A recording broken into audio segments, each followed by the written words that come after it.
श्रेष्ठ भक्ति प्राप्त होती है तथा संत पुरुषों की सेवा करने से मेरे स्वरूप का ज्ञान भी हो जाता है।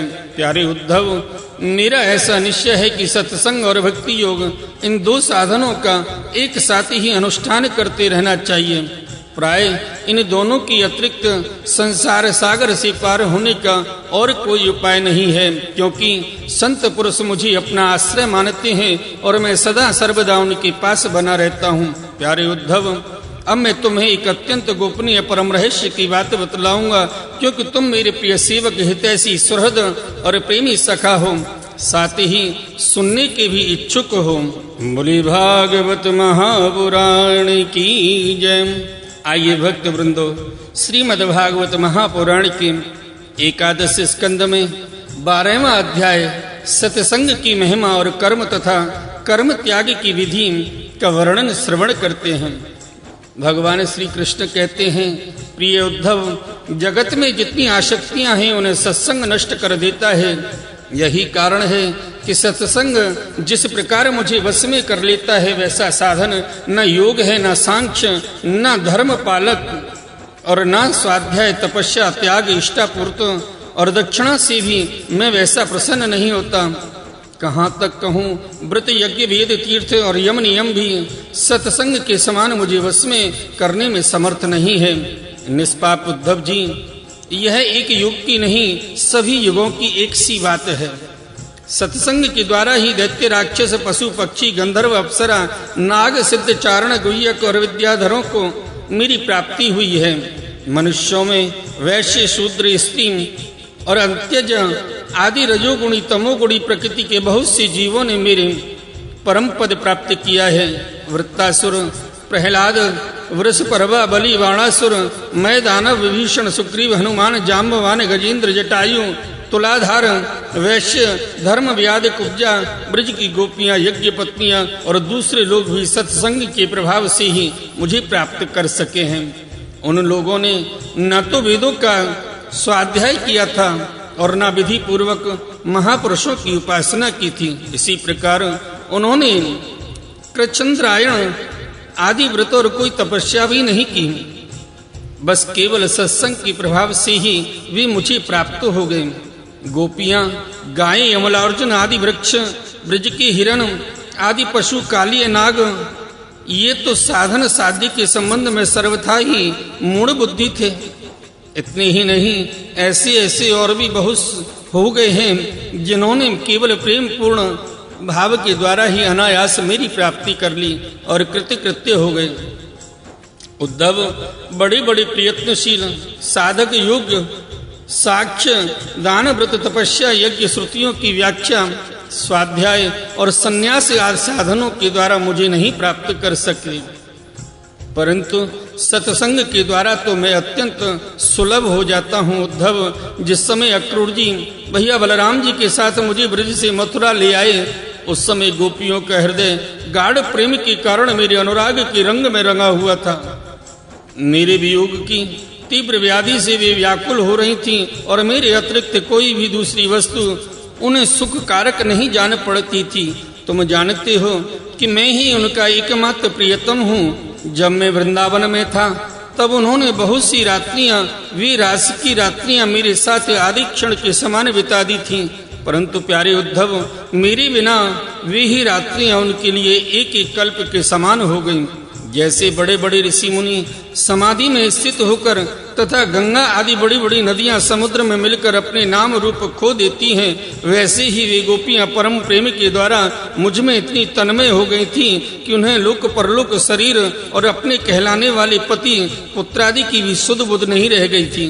उद्धव, उन गोपियों में बहुत सी तो ऐसी थीं जो मेरे वास्तविक स्वरूप को नहीं जानती थीं। वे मुझे भगवान न जानकर केवल प्रियतम ही समझती थीं और जार भाव से मुझसे मिलने की आकांक्षा किया करती थीं। उन साधनहीन सैकड़ों हजारों अबलाओं ने केवल संग के प्रभाव से ही मुझ परम ब्रह्म परमात्मा को प्राप्त कर लिया।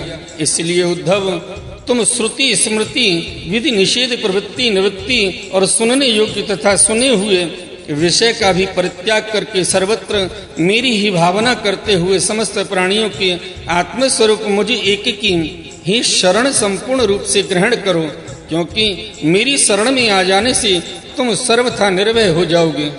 उद्धव जी ने कहा, सनकादिक योगीश्वरों को भी परमेश्वर प्रभु, यूं तो मैं आपका उपदेश सुन रहा हूँ, परंतु इससे मेरे मन का संदेह मिट नहीं रहा है। मुझे स्वधर्म का पालन करना चाहिए या सब कुछ छोड़कर आपकी शरण ग्रहण करनी चाहिए। मेरा मन इसी दुविधा में लटक रहा है, आप कृपा करके मुझे भली भांति समझाइए। भगवान श्री कृष्ण ने कहा, प्रिय उद्धव, जिस परमात्मा का परोक्ष रूप से वर्णन किया जाता है वे साक्षात परोक्ष प्रत्यक्ष ही है, क्योंकि वे ही निखिल वस्तुओं की सत्ता स्फूर्ति जीवन दान करने वाले हैं। वे ही पहले अनाहत नाद स्वरूप पराबाणी नामक प्राण के साथ मूलाधार चक्र में प्रवेश करते हैं। उसके बाद मणिपूरक चक्र नाभि स्थान में आकर पश्यंती वाणी का मनोमय सूक्ष्म रूप धारण करते हैं। तदंतर कंठ देश में स्थित विशुद्ध नामक चक्र में आते हैं और वहां मध्यमा वाणी के रूप में व्यक्त होते हैं। फिर क्रमशः मुख में आकर ह्रस्व दीर्घादि मात्रा, उदात्त अनुदात्त आदि स्वर तथा ककार आदि वर्ण रूप स्थूल वैखरी वाणी का रूप ग्रहण कर लेते हैं। अग्नि आकाश में ऊष्मा अथवा विद्युत के रूप में अव्यक्त रूप में स्थित हैं। जब बलपूर्वक काष्ठ मंथन किया जाता है तब वायु की सहायता से वह पहले अत्यंत सूक्ष्म चिंगारी के रूप में प्रकट होती है और फिर आहुति देने पर प्रचंड रूप धारण कर लेती है। वैसे ही मैं भी शब्द ब्रह्म रूप से क्रमशः परापश्यंती मध्यमा और वैखरी वाणी के रूप में प्रकट होता हूँ। इसी प्रकार बोलना, हाथों से काम करना, पैरों से चलना, मूत्रेंद्रिय तथा गुदा से मल मूत्र त्यागना, सूंघना, चखना, देखना, छूना, सुनना, मन से संकल्प विकल्प करना, बुद्धि से समझना, अहंकार के द्वारा अभिमान करना, महतत्व के रूप में सबका ताना बाना, बुनना तथा सत्वगुण, रजोगुण और तमोगुण के सारे विकार कहाँ तक कहूँ। समस्त कर्ता, कारण और कर्म मेरी ही अव्यक्तियां हैं। यह सबको जीवित करने वाला परमेश्वर ही इस त्रिगुणमय ब्रह्मांड कमल का कारण है। यह आदि पुरुष पहले एक और अव्यक्त था, वैसी उपजाऊ खेत में बोया हुआ बीज शाखा पत्र पुष्पादि अनेक रूप धारण कर लेता है। वैसे ही काल गति से माया का आश्रय लेकर शक्ति विभाजन के द्वारा परमेश्वर ही अनेक रूपों में प्रतीत होने लगता है। जैसे तागों के ताने बाने में वस्त्र ओतप्रोत रहता है, वैसे ही यह सारा विश्व परमात्मा में ही ओतप्रोत है। जैसे सूत के बिना वस्त्र का अस्तित्व नहीं है, किंतु सूत वस्त्र के बिना भी रह सकता है, वैसे ही इस जगत के न रहने पर भी परमात्मा रहता है, किंतु यह जगत परमात्मा रूप ही है। परमात्मा के बिना इसका कोई अस्तित्व नहीं है। यह संसार वृक्ष अनादि और प्रवाह रूप से नित्य है। इसका स्वरूप ही है कर्म की परंपरा तथा इस वृक्ष के फल फूल हैं मोक्ष और भोग।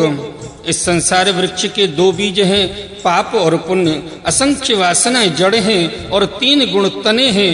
5 भूत इसकी मोटी मोटी प्रधान शाखाएं हैं और शब्दादि 5 विषय रस हैं।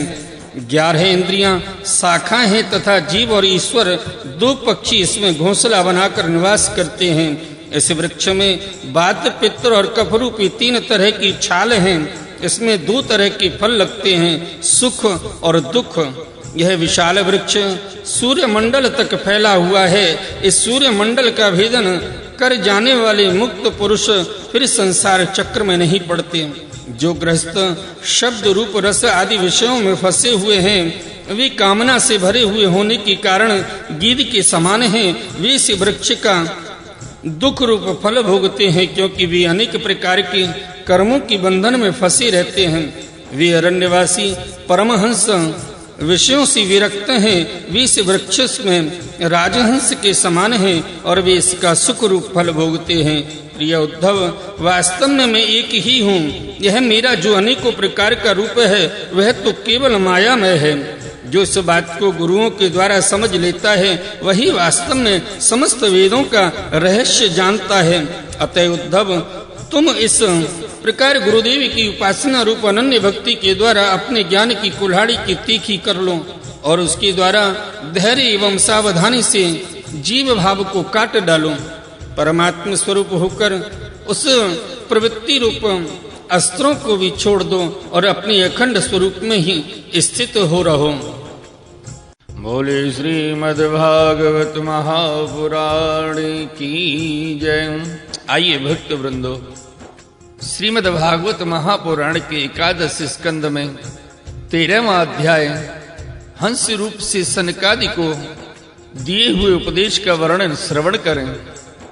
भगवान श्री कृष्ण कहते हैं, हे प्रिय उद्धव, सत्व रज और तम ये तीनों बुद्धि प्रकृति के गुण हैं, आत्मा के नहीं।